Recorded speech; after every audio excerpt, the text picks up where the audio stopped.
Welcome everyone. This is Nichel Anderson from my podcast show, Nichel Anderson Short Stories and Beyond. Thank you so much for joining me today for this particular episode of my podcast where I enjoy writing short stories and I share them as well as offer a patron type platform, and I'll talk about that later. So I am getting ready to wrap my season 2 podcast show here, and today's episode is entitled Hanee discovers a new path to obtain the Astar of Mitsrayim. So thank you so much for joining me today, and thank you so much for joining me this past year for my season 2. So I'm looking forward to my summer break, and I hope that you continue to follow my podcast. I will be making another announcement about the future of my podcast starting for season 3 next year in September, where it'll be September 2019 to 2020. But nonetheless, I'll make probably a bonus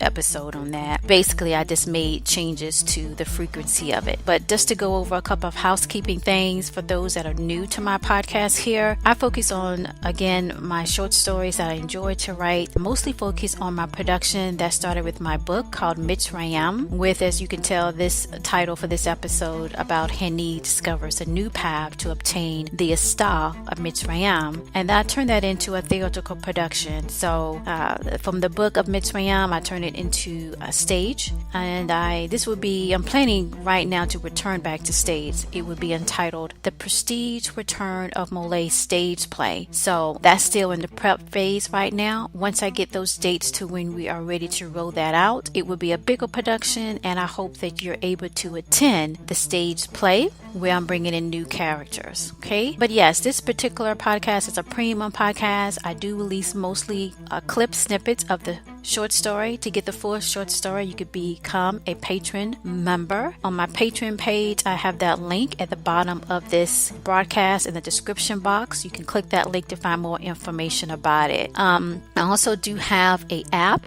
This particular podcast, I released 4 from last summer when I had a reduced schedule. And right now, this app for this podcast show is available in the App Store and on Google Play. And I'm working on redoing the other 3. So if you're not able to get those on Google Play or what have you, on the other 3 apps that I released, like the MOLIAE website, my personal website, and my other podcast, Surviving Your Journey, just hold tight. I'm still working on that. So all of them should be, ready to go by this summer or early fall. All right. So I got that out the way. Let's go ahead and talk about today's highlights for today. We're focusing on Hanee. The last time we talked about Hanee was just a few weeks ago, where Hanee arrives.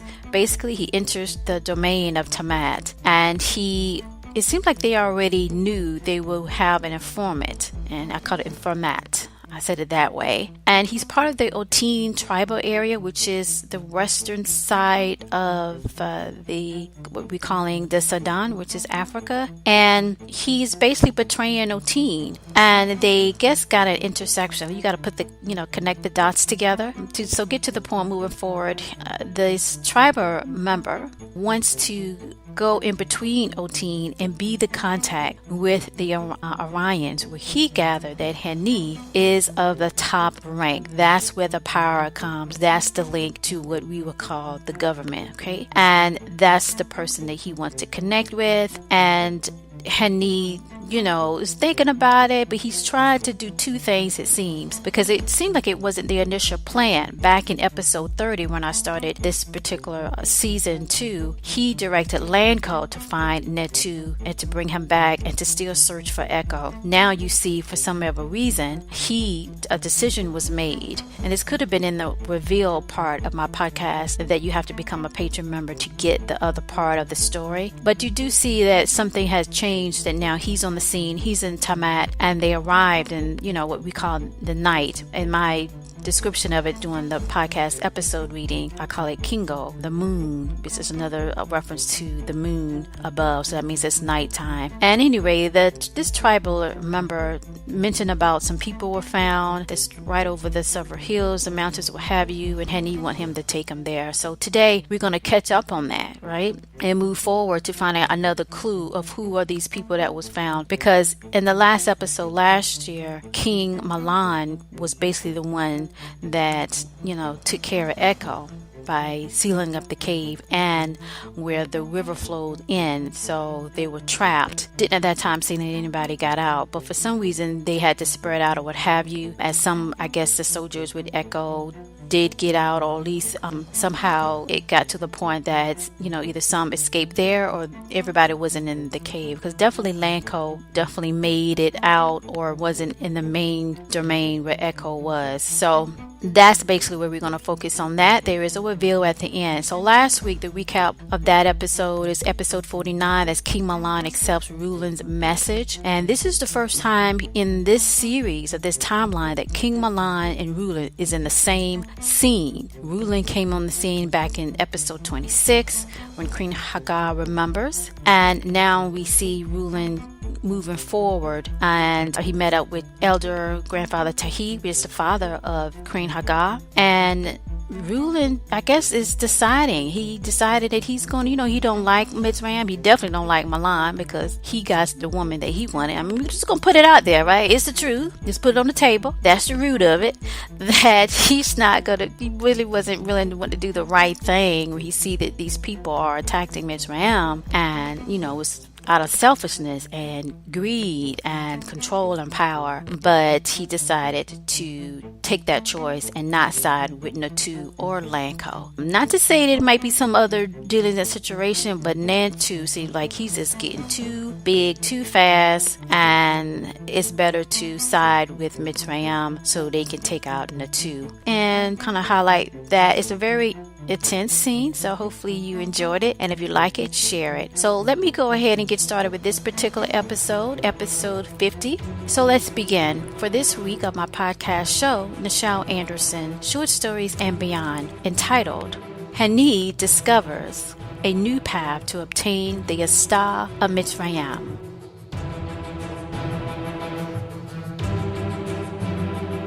Opening scene. Just over the far hills and down a valley, the next subsue entering the Kingo hours, we see Hanee and his many Orion soldiers approaching a hidden small village, being led by the unnamed tribal informant of Oten. He was leading them to the word of some mystery of injured people, a combated outcome. Hanee followed the unnamed tribal man to one of the covered and long huts surrounded by many trees, as the area was obviously to be hidden. Along with several of Hanee's top military Orion comrades followed closely behind, as the rest spread it out to secure the lockdown in this small valley area. To not let anyone in the area know of the emergence of Orions, and to not let anyone know that the head of the Orion Oken, Hanee, was present in the area. We see many cots of male species mourning in pain. Hanee quickly looked around and knew they were of him, his people from Orion, and under Ecko rule. One of his top military officers motioned to Hanee that he too knew that these were of Ecko rank. Hanee sent a hand motion in their language and military code to spread out in the hut and search to identify all that was of their species and kind and of their authority. As the trapper, unnamed man, walked further in to meet up with the older Nubian female and male that was considered to be herbalist assigned by one of the trapper members. Talking in their own ancient language, he introduced Hanee to them. The older female and elder man nodded that they were allowed to enter further. Hanee nodded and spoke. It was word that these soldiers suffered a great event of the rising tide. Are these everyone that made it out? The female looked over to the older man, then back at Hanee. Yes, it is. Hanee knew she was lying, but kept calm. Do you mind if I look around? For we have more superior medicine that could help them, and we are grateful for what you have done. They nodded by approving Hanee to continue onward throughout and to look through the hut. Hanee managed to smile as he walked past him, speaking in his coded military Orion language to fetch the medical Orion specialist to enter with his team. As some of Hanee military officers debarked to get their medical team, Hanee continued to look around with strategic ability and by sniffing as well that made the older female and male herbalist scientists curious and nervous at the same time. His first-rank military officer shook his head as he pulled out a round medallion device that showed different crystallized light as of Apsu above. He spoke to Hanee.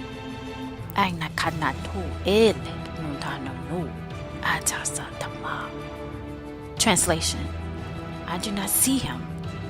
These are only second and third rank, suffering from the sulfur of the water of Tiamat. Hanee, determined to check some more, continued to walk further, and suddenly he saw a flapping of fabric at the corner. As he was about to walk in, the female herbalist stopped him, but the military officer with the weapon intervened to prevent the close approach to Hanee from her. She spoke. Behind there are really the unwell, and any contact could cause more harm than good. Hanee nodded before speaking. We are grateful for your protection and willing to help our people to the now. But we have the necessity to assist for the next phase of completely healing them. He stared at her into her eyes that the energy block forced her to agree and step aside. Hanee went into the second secluded area and saw a few soldiers as his high military officer walked in behind him, and the medallion device immediately blinked with many colors and sounds.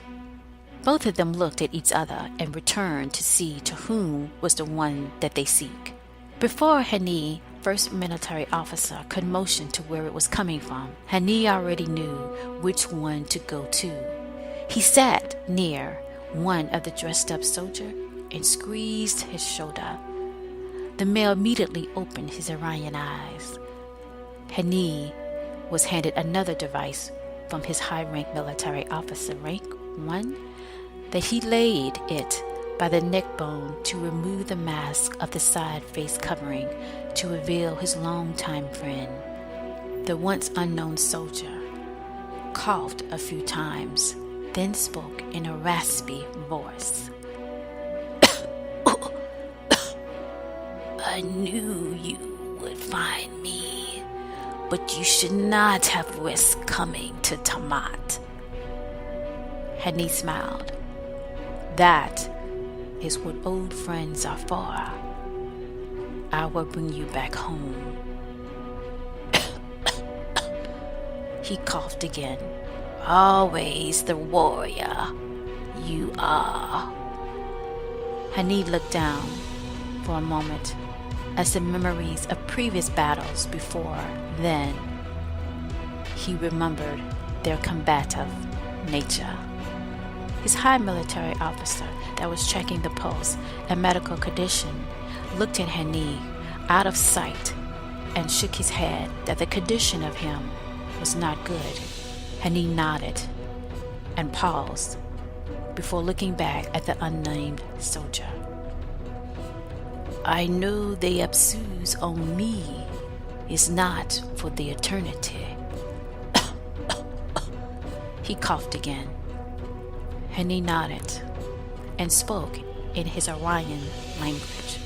Akone nabala tuninsi uwa inuna vitata balakamnaho eta ilku. Translation: because this is not your home, Orion is. We will bring you back home. Ecko.